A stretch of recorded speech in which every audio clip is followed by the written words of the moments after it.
Morning, students. Welcome back to our class, and today we are going to discuss about social hygiene and sanitation.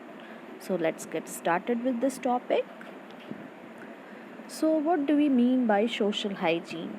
When we take proper cleanliness to maintain the health of our society or community, then that aspect of hygiene is known as social hygiene.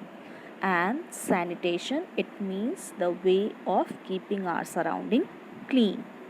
So what should be done?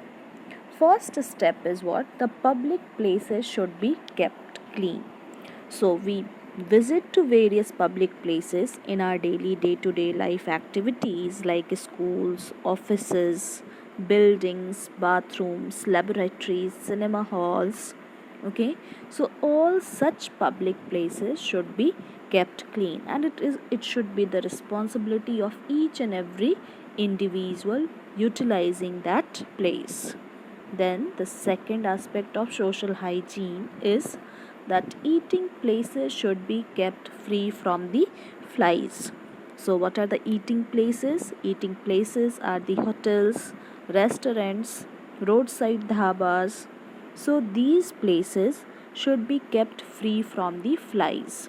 And why it should be kept free from the flies? Because these flies are acting as a vector which carries the disease causing agents from unhealthy person and transmits it to the healthy person. So right now we are facing the pandemic situation.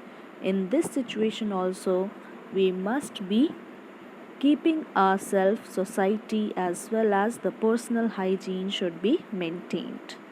Then the all eatables must be kept covered.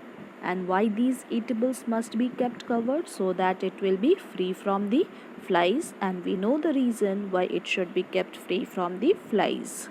Then the other aspect is what? All the utensils must be properly cleaned and washed. Then the another aspect and the major aspect of maintaining social hygiene is that public drains and the garbage must be kept covered. And why the public drains and the garbage must be kept covered? Because these are the breeding places for different vectors of the disease like the mosquitoes, flies. So when it will be kept covered, the breeding places of such vectors of the disease will be reduced, and when the vectors of the disease will be reduced, the chances of the transmission of the diseases will be reduced. Then the disinfectant should be used over the public drains as well as the garbage places. Then each city is having the municipalities. So these municipalities must ensure the supply of germ-free drinking water and the efficient way of the disposal of the sewage. Then what is sewage? Sewage is the liquid waste coming from the household activities like the toilet or the kitchen.